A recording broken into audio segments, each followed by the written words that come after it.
오늘도 함께 이곳에서 예배드리는 모든 성도님들과 또한 여러 가지 이유로 또 코로나로 예배를 드리고 싶어도 드릴 수 없는 분들에게도 하나님의 특별하신 은혜와 사랑이 넘치기를 주님의 이름으로 축복합니다. 제가 우리 교회의 이름을 두 가지를 놓고 굉장히 고민을 하다가 참 좋은 교회라는 이름을 지었지요. 함께하는 교회와 참 좋은 교회, 이거를 놓고 고민하다가 제가 결국 참 좋은 교회라는 이름을 지었습니다. 이름은 참 좋은 것 같아요. 제가 지어서 그런지 몰라도 다른 분들도, 그리고 제가 짓고 나서 보니까 이 참 좋은이라는 말을 참 좋은 식당, 그 뒤로 이 참 좋은이라는 것들이 많이 간판에 눈에 이름으로 쓰여진 걸 봅니다. 근데 다 좋은데 한 가지 마음에 걸리는 것이 있습니다. 그것은 이름값을 할 수 있는 교회가 되어야 된다라는 강한 책임감이 있었습니다. 교회의 이름은 참 좋은 교회인데 실제적으로 우리가 참 좋은 교회가 되어야 된다. 이제 이런 책임감이, 물론 교회의 이름에다가 나쁜 이름을 짓는 것은 없겠지요. 그런데 참 좋은 교회에다가 보니까 이것에 관한 책임감이 다른 교회보다는 더 많이 느끼게 된다라는 것이죠. 이제 그러한 차원에서 오늘 말씀을 좀 준비했습니다. 은혜의 집에서 무슨 일이. 여러분, 모순이라는 한자를 혹시 아시나요? 저는 잘 모릅니다. 제가 한자를 배운 세대가 아니기 때문에. 근데 모순이라는 말은 아시죠? 이게 뭐냐면 앞뒤가 잘 안 맞는 겁니다. 말은 이렇게 하고 행동은 다르고, 또 행동은 이렇게 하고 말은 다르고. 그러니까 어떤 사람이 이런 거죠. 나는 굉장히 달리기도 잘한다. 말은 그렇게 했는데 실제적으로 달리기를 하면 꼴찌로 들어오면 그건 모순된 말이죠. 근데 이 모순이라는 이 한자가, 이게 유래가 있습니다. 전국시대 초나라 시대에 창과 방패를 어떤 사람이 팔았다고 합니다. 그러면서 자기가 만든 창과 방패를 뭐라고 파냐면, 이 창은 막을 방패가 없습니다. 어떤 것을 다 뚫고 갑니다. 그러더니 조금 있다가 방패를 탁 들면서 뭐라고 얘기하냐면, 이 방패는 어떤 창도 이 방패가 막아줍니다, 이러는 거예요. 그 말을 듣자 어떤 사람이 얘기했죠. 여보시오, 그러면 당신이 팔고 있는 그 뭐든지 뚫을 수 있다라는 창과 뭐든지 막을 수 있다라는 방패가 서로 부닥치면 어떻게 되겠소? 이 말은 당신의 말이 맞지 않지 않습니까? 이것이 바로 모순에 의뢰된, 모순이 만들어진 단어의 그러한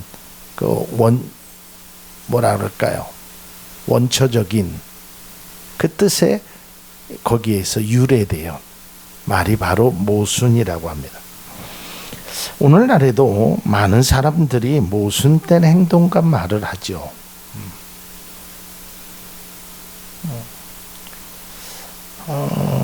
이 모순된 말과 행동 때문에 신뢰를 잃게 됩니다. 제가 어느 칼럼을 읽어보니까 그 말이 굉장히 좀 마음속에 와닿았어요. 여러분, 하나님은 전지전능하신 분이죠. 그렇죠? 예.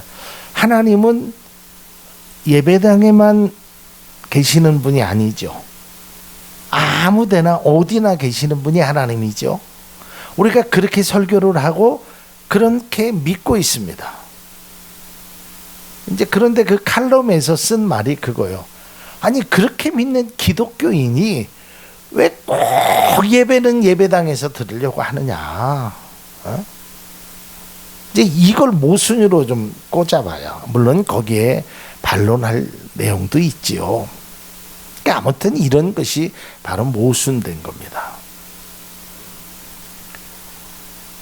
자, 이제 오늘 본문 요한복음 5장으로 돌아가서 우리 5장에 있는 말씀은 우리가 잘 아는 베데스다 연못에서 예수님께서 38년 된 그 병자, 몸이 아프신 분을 고쳐주신 사건입니다. 베데스다 성전 그 못에는 많은 환자들이 있었습니다.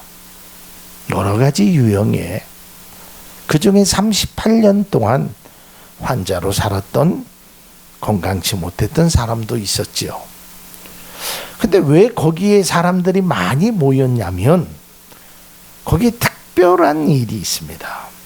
가끔 천사가 내려와서 그 연못의 물이 막 움직일 때 어떤 사람이든지 선착순으로 한 명이 들어가면 그 사람은 어떤 병이든지 낫는다는 거예요.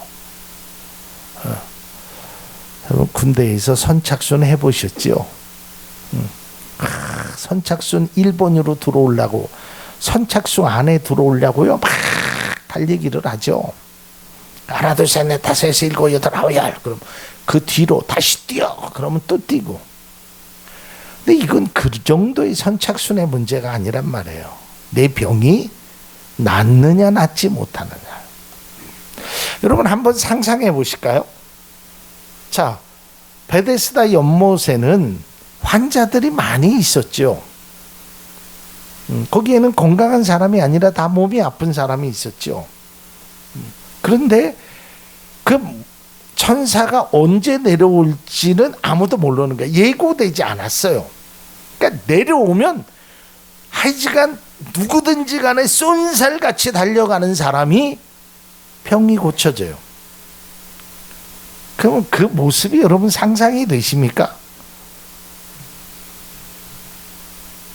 에이, 이번에 저 사람 가게 내비둬. 다음에 내가 가지. 아유, 저 사람은 젊은 사람이니까 먼저 고침받으라고 그러지 뭐. 저 사람은 마음이 좋으니까 먼저 가라. 그렇겠냐 이 말이에요. 악이 다툼을 했겠죠. 먼저 가는 놈 막 바지끄댕이 잡고 너 이 뒤로 와 그래갖고, 이게 뭐 그렇지 않겠어요? 그걸 어떻게 아냐면 38년 된 병자의 이야기 속에서 그것이 느껴진단 말이에요. 이거는 단순히 뭐 내가 취미 생활을 하는 데 있어서 아니면 뭐 선착순을 하는 데 있어서 그런 문제가 아니라 어찌 보면 막 생사가 달려있는 문제란 말이죠. 그 와중에 소외된 사람이 있습니다. 그 사람이 바로 38년 된 이 환자였어요. 아주 철저하게 소외당했죠. 이 사람의 입장에서 보면 아예 그 못이 없었으면 오히려 더 나을지도 모르겠어요. 자기는 38년 동안 거기에 물속에 들어가서 고침을 받은 많은 사람들을 눈으로 봤어요. 자기도 들어가고 싶었겠지요. 자기도 고침받고 싶었겠지요. 자기도 건강하고 싶었겠지요. 근데 안 되는 거예요. 왜? 자기보다 더 빠른 사람이 들어가니까. 아니, 자기는 자기 힘으로 들어갈 수 없으니까. 그러니까 얼마나 고통스러웠겠냐 이 말이에요. 여러분, 우리가요, 빈곤도 우리에게 고통을 줍니다. 근데 빈곤보다 더 고통이 뭐냐면 상대적 빈곤감을 느끼는 거예요. 모든 사람이 다 아프면 그나마 조금 위안이 됩니다. 그런데 나만 아픈 것 같아. 나만 힘든 것 같아. 나만 가난한 것 같아. 나만 어려운 것 같아. 이러면 아주 그것이 느끼는 상대적인 박탈감은 이건 말할 수가 없어요. 여러분 예전에 보세요. 제가 초등학교 다닐 때 아마 여기 다 기억하실 거예요. 학교 들어가면 선생님이 얘들아 TV 있는 집 손들어. 이게 다 손들잖아요. 에? 근데 우리 집엔 TV가 없었거든요. 근데 처음에는 손을 안 들었는데 손을 안 들고 나니까 무시하는 것 같아서 그냥 손을 들었어요. 뭐 냉장고는 아마 그럼 라디오 있는 사람 뭐 손들어 뭐 이랬단 말이죠. 그때는 어려울 때였기 때문에 힘들었기 때문에 나만 힘든 게 아니라 나만 굶은 게 아니라 나만 못 사는 것이 아니라 다 그렇게 살았단 말이에요. 제가 초등학교 때 뭐 저는 급식 세대가 아니기 때문에 도시락을 싸가 본 적이 없었잖아요. 근데 저만 그랬다면 많이 힘들었을 거예요. 근데 친구들 중에 도시락을 못 싸오는 아이들이 그래서 반에서 적어도 한 20%는 됐어요. 그러니까 거기에서 그래도 위안을 받잖아요. 그런데 이 38년 된 환자는 너무 힘든 거야. 너무 어려운 거예요. 왜? 아니 고칠 수 있는 기회가 있는데 거기 들어가면 어떤 병이든지 다 고침을 받는데 왜 나는 못 들어갈까? 이 사람은요, 겉에 입은 자기의 환자, 몸이 건강치 못한 그것도 아픔이었지만 그가 당한 내면의 아픔은 그거보다 더했단 말이에요. 그걸 어떻게 알 수 있느냐? 성경을 보면 알 수 있습니다. 예수님께서 그에게 다가갔지요. 그리고 이렇게 말씀합니다. 요한복음 5장 6절에 있는 말씀입니다. 예수께서 누워있는 그 사람을 보시고 또 이미 오랜 세월을 그렇게 보내고 있는 것을 아시고는 물으셨다. 낫고 싶으냐? 여러분 한번 생각해 보세요. 이걸 우리가 다 아니까 이거를 그냥 넘기는데, 자, 내가 38년 동안 아팠어요. 근데 어떤 사람인지 모르지만 아직까지 예수님인지 이 사람은 몰랐지요. 근데 낫고 싶으냐라고 물은다면 뭐라고 대답하는 게 정상이겠어요? 낫고 싶죠. 난 다른 거 다 필요 없어요. 제가 병원에 신방을 다녀보고 뭐 암 수술을 하는 집사님에게 기도해보고 뭐 그런 일들을 많이 해보면 그분들이 공통적으로 하는 말씀이 그거예요. 목사님, 이렇게 아파 보니까요, 건강한 것처럼 좋은 게. 아니 38년 동안 아팠던 사람이 야 네가 낫고자 하느냐 그러면 아유 진짜 낫고 싶습니다라고 나를 낫게 해주세요라고 이야기해야 되는 것이 당연한 것이죠. 그런데 그는 이렇게 대답을 하지요. 5장 7절에 있는 말씀입니다. 그 병자가 대답하였다. 주님, 물이 움직일 때에 나를 들어서 못에다가 넣어주는 사람이 없습니다. 내가 가는 동안에 남들이 나보다 먼저 못에 들어갑니다. 이걸 두 가지 관점에서 해석할 수 있는데, 첫 번째로는 예수님의 능력을 모르기 때문에 그 물에 자기를 좀 넣어줬으면 하는 그런 바람이 하나 있고요. 또 하나는 이런 해석이 저는 더 와닿습니다. 낫고 싶냐고요? 낫고 싶지요. 그런데 제가 이래서 못 나았습니다.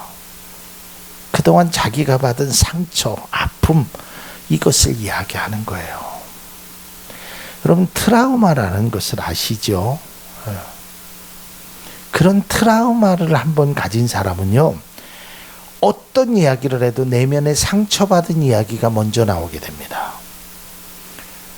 근데 이 사람이요, 만일에 그 베데스다 연못에서 그러한 광경을 한 번도 보지 못했던 사람이라면 예수님이 야, 너 낫고자 하면 예, 저 낫고 싶습니다 라고 이야기했을 텐데, 그 사람은 38년이 됐던, 어쨌든 그 전이 됐던 베데스다 연못에서 일어났던 그 기적을 눈으로 보고도 그게 내 것이 안 된 거에 대한 원망의 소리를 하고 있다는 거예요. 얼마나 고침받고 싶었겠어요. 거기서 아팠던 사람이 얼마 전까지만 해도 내 옆에서 죽겠다고 했던 사람이 그 못에 들어가서 나아갔고 기분 좋아서 가는 모습을 얼마나 봤겠어요. 얼마나 부러웠겠어요. 얼마나 힘들었으면 이런 이야기를 했을까. 제가 본문을 묵상해 보면서 그 38년 된 병자의 그 생각을 이해가 됐어요. 공감됐어요. 얼마나 힘들었으면 고쳐달라고 애원을 하기 전에 그동안 자기가 받았던 상처와 아픔에 대해서 그런 이야기를 했을까. 마치 이런 것이죠. 제가 초등학교 때 도시락을 한 번도 싸가본 적이 없어서 정말 점심에 쫄쫄이 굶고 진짜 운동장에 있는 그 수돗물을 먹고 그랬거든요. 어린 나이지만 나도 애들처럼 엄마가 싸준 그 도시락을 먹고 싶거든요. 근데 어떤 사람이 저에게 와서 야, 너 도시락 먹고 싶지? 그러면 제가 예, 먹고 싶습니다 라고 말할 수도 있겠지만 저도 먹고 싶지만 못 먹었던 그 서름, 그래서 지금도요, 제가 가끔 식당에 가면 이 뭐 일본 말이지만 옛날 말로 벤또라고 그러죠. 이 양은 그걸로 파는 식당이 있어요. 그러면 제가 가면 두말하지 않고 나는 그걸 먹어요. 왜? 그 어렸을 때에 그 느꼈던 그 감정이 있어서. 근데 다른 사람들은 그걸 늘 먹어봤기 때문에 뭘 굳이 그런 것에 마찬가지예요. 이 38년 된 환자는 그것이 그렇게 해보고 싶었는데 못했단 말이에요. 왜? 못에 넣어줄 사람이 없었으니까.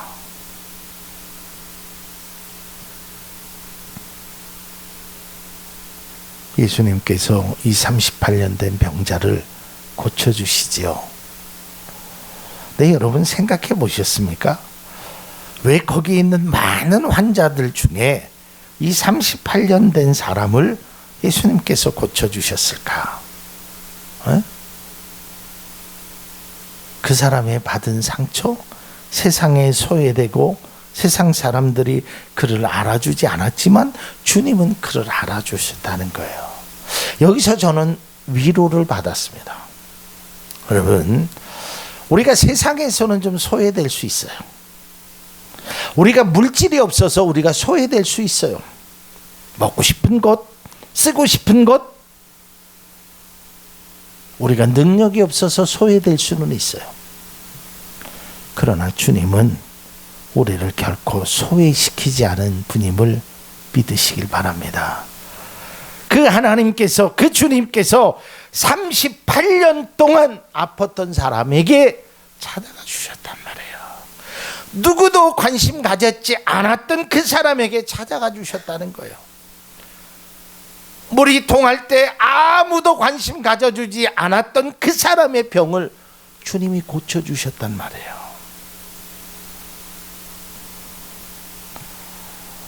오늘 저는 사실 이 고침받은 내용보다 이제 여기까지는 우리가 잘 아는 말씀이지요. 그런데 오늘은 조금 다른 시각에서 말씀을 좀 준비하고자 합니다. 여러분 38년 된 병자, 또 거기에는 많이 아픈 사람들이 많이 있었죠. 거기가 바로 히브리 말로 베데스다입니다. 베데스다. 근데 이 베데스다라는 말을 우리나라 말로 번역을 하면 은혜의 집입니다. 은혜의 집. 참 좋은 이름이죠. 은혜의 집. 여러분 그리스도인에게 이 은혜라는 말이 참 많이 쓰죠. 모든 것들이 하나님의 은혜입니다. 그래서 예수 믿는 사람들에게 그 자녀들의 이름 중에서 이 은혜라는 말이 굉장히 많습니다. 아니면 이 은자를 써서 주은이, 주님의 은혜, 하은이, 하나님의 은혜, 성은이, 성령님의 은혜, 뭐 이런 말을 많이 써요. 왜 그러냐면 그리스도인들에게 이 은혜라는 것이 얼마나 귀하다는 것을. 그래서 베데스다라는 것이 다른 집이 아니라 바로 은혜의 집입니다.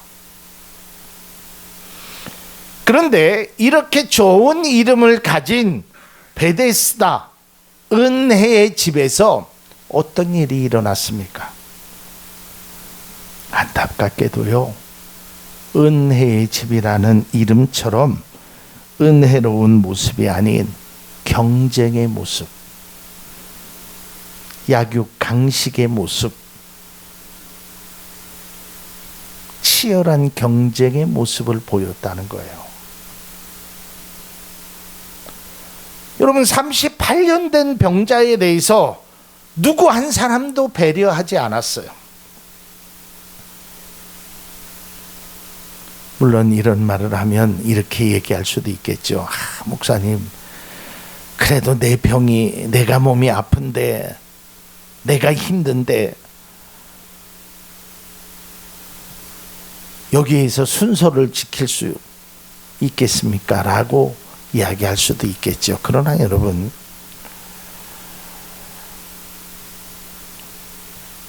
여기는 바로 은혜의 집입니다.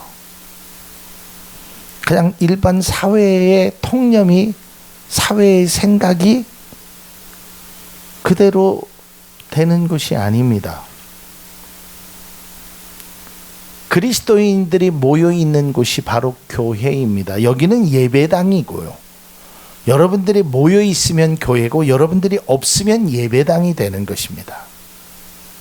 그럼 이 교회에서, 이 은혜의 집에서, 이 참 좋은 교회에서 무슨 일이 이루어져야 될까요?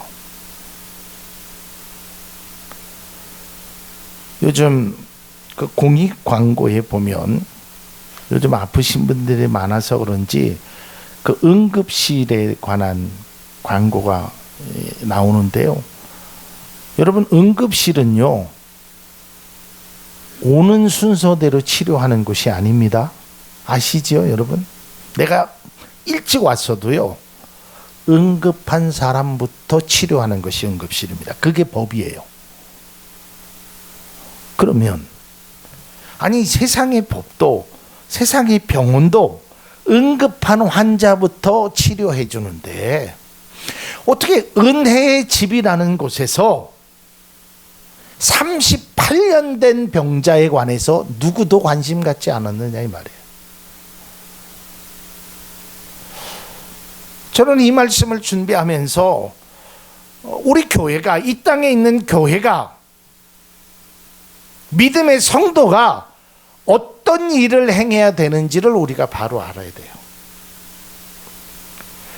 과연 은혜의 집이라고 하는 곳에서 치열한 눈치와 경쟁과 다른 사람을 배려하지 않고 악유다툼으로 나만 살겠다라고, 이런 모습이 과연 은혜의 집이냐 이 말이에요.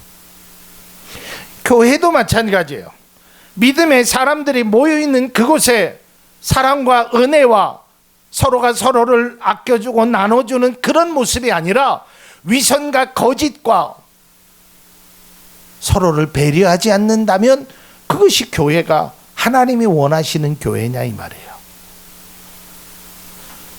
38년 된 사람의 입장에서 보면 그것이 결코 은혜의 집이 되지 않을 거란 말이죠. 아니 생각해 보세요. 야, 여기가 은혜의 집이라면서 어떻게 은혜의 집에서 은혜를 베풀지 못하느냐. 여기가 교회라면서, 여기가 믿음의 공동체라면서 우리가 이런 책임감을 좀 느껴야 돼요. 물론 제가 누누이 말씀드리지만 세상에서 교회를 지탄하는 소리, 지금 요즘 교회 다닌다는 것이 얼마나 부끄러운 일이고 사람들에게 눈치를 보는 일인지 몰라요. 아예 그냥 대놓고 얘기하잖아요. 교회 가지 말라고. 회사에서 교회 가는 것조차도 눈치를 보는 세상이 됐단 말이에요.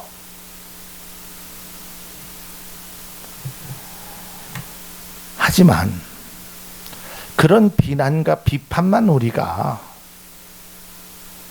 나쁘다라고 생각할 것이 아니라, 우리는 과연 그러면 나는 믿음의 사람으로, 믿음의 공동체로, 참 좋은 교회로 은혜의 집에서 보여준 그 모습을 보인다면 그것은 참 좋은 교회가 아니라는 것이죠. 아니, 그것은 교회가 아니고 그것은 성도의 바른 모습이 아니라는 거예요. 여러분, 내가 낳고자 하느냐라는 주님의 말씀에 나를 못에 넣어주는 사람이 없었기에 다른 사람이 먼저 고침을 받았다라고 그가 얘기한 것이, 그 마음의 상처가 얼마나 깊었으면 그런 얘기를 했겠느냐 말이에요. 주님은 은혜의 집에서 경쟁과 자신만을 생각하는 이기적인 태도를 보이고 있었기에 그 많은 환자들 중에서 유독 38년 된 환자, 왜?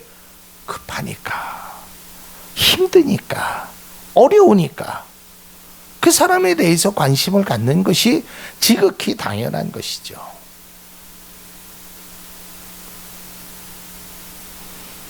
이것은 순서의 문제가 아닙니다.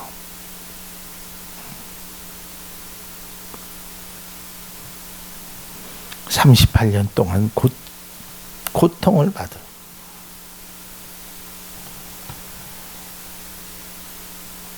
제가 방서동에서 목회할 때 우리 김충구 집사님이 많이 아프셨죠. 물론 김충구 집사님 말고도 아픈 분들이 있었습니다. 그런데 제가 느끼기에는 김충구 집사님보다 먼저 아픈 사람은 있었을지는 모르지만 김충구 집사님보다 급한 사람은 없었어요. 그래서 제가 매주 광고했고요, 매주 축복기도할 때, 축도할 때 했고요, 심지어는 제가 한 성도를 위해서 내가 한 달 동안 금식 기도를 했어요. 때로는 우려의 목소리도 있어요. 목사님, 너무 한 사람만을 위해서. 근데 제가 그때마다 단호했어요. 아니다. 난 그렇게 하는 것이 맞다고 생각한다. 왜? 그 사람은 환자니까, 급하니까. 내가 그 사람을 그렇게 위하고 이런 것이 내가 무슨 돈을 바라고 이런 것이 아니기 때문에 저는 당당했어요.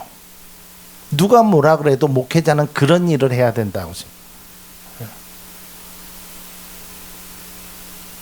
교회는, 믿음의 집은, 성도는, 하나님의 자녀는 저도 부족하지만 그렇게 살아가는 것이 맞는 것입니다. 벌써 오랜 시간이 지났죠. 미국의 그 쌍둥이 빌딩이 폭탄으로 맞았을 때 그 미국 사람들이 대피하는 모습이 화제가 되었죠. 여러분, 그건 생사를 다루는 거잖아요. 건물이 막 무너지는 와중에. 그런데도요, 미국 사람들은 다 이렇게 배려해주고 노약자들 먼저. 여러분, 그렇게 해서 더 많은 사람이 살았습니다.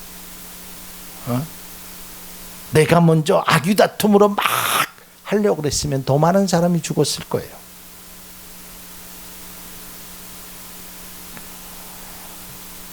일반적인 개념으로 보면 뭐 접수된 순서대로 하는 거죠. 그건 일반적으로 급한 환자가 아닌 경우에 내과 치료를 하든 치과 치료를 하든, 그러나 급한 경우에, 응급실의 경우에는 그렇게 하지 않는 것이 사회적 통념이듯이 믿음의 교회도 마찬가지예요. 우리 교회에 들어온 순서가 중요한 것이 아니라, 그분이 우리 교회에 어떤 일을 했느냐가 중요한 것이 아니라, 그분이 정말 힘들면 그분이 직분이 뭐가 됐든지 간에 우리는 그분을 도와야 되는 거예요. 그분에게 관심을 가져야 되는 거예요. 이게 교회가 돼야 되고, 이것이 은혜의 집이고, 이것이 참 좋은 교회고, 이것이 하나님의 교회가 해야 되는 거예요. 저는 이 말씀을 묵상하면서 참 오늘날 우리에게 적용할 것이 너무 많다는 생각이 들었어요. 제가 지난주 휴가에서 제가 이거 월요일날 설교문을 다 완성해 놓고 휴가 아닌 휴가를 갔다 왔는데요. 그러면서 마음속에 그 월요일날 이 설교문을 준비하면서 오늘날 교회가 왜 세상의 사람들의 손가락질을 받고 우려가 되느냐? 교회에 이런 모습이 없어서 그래요.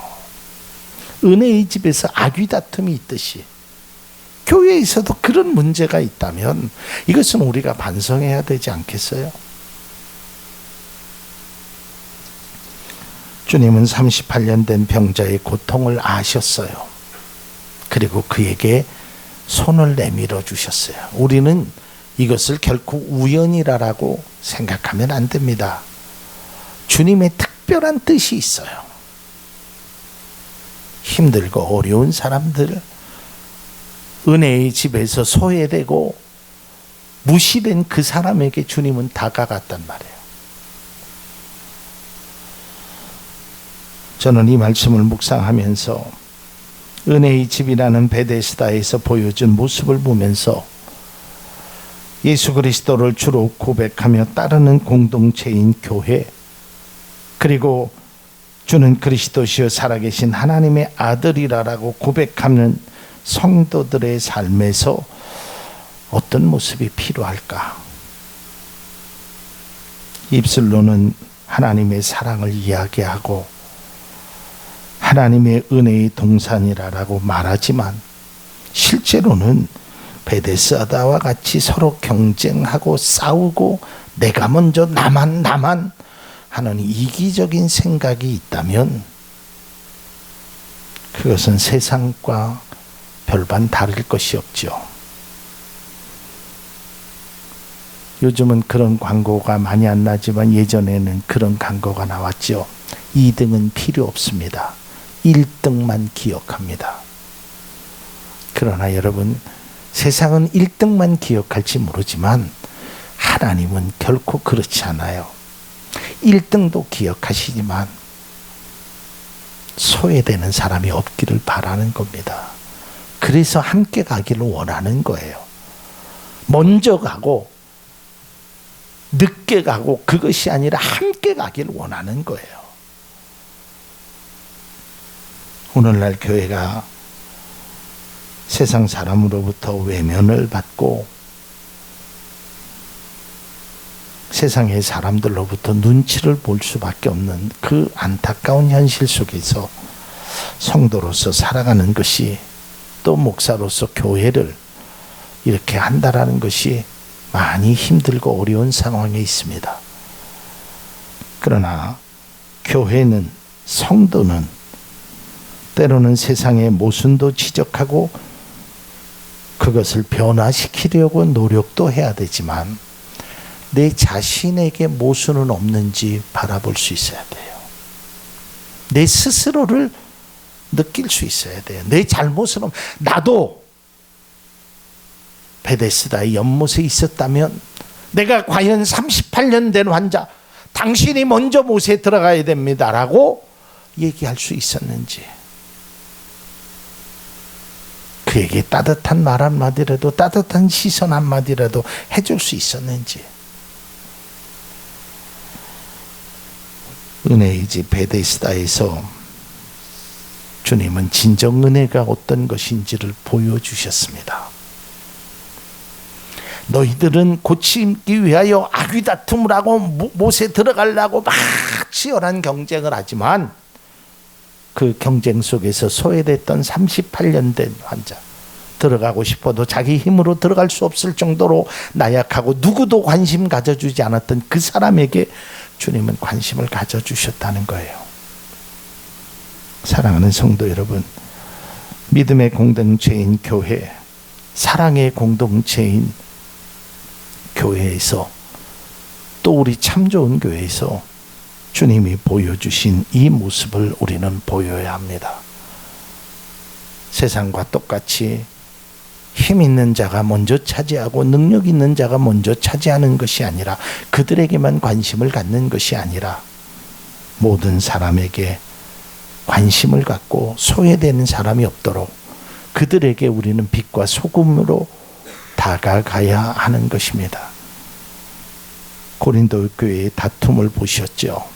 오늘날에도 마찬가지입니다. 다툼과 욕심으로 얼룩진 것이 우리의 모습이라면 우리에게 희망이 없습니다.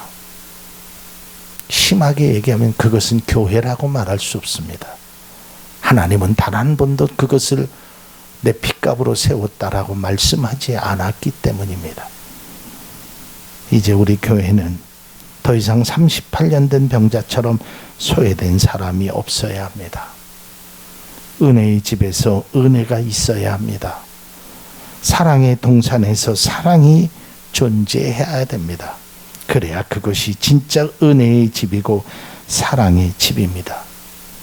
우리가 잘 아는 고린도전서 13장 1절에 있는 말씀입니다. 내가 사람의 모든 말과 천사의 말을 할 수 있을지라도 내게 사랑이 없으면 울리는 징이나 요란한 꽹가리가 될 뿐입니다. 여러분, 우리가 아무리 천사의 말을 한다고 하더라도 그 속에서 사랑이 없으면 그것은 꽹가리, 그 소리가 요란한 소리뿐이 되는 것입니다. 은혜의 집에서 사랑이 없으면 요란한 꽹가리가 되고, 참 좋은 교회에서 사랑이 없으면 이름값도 하지 못하는 교회가 되는 것입니다.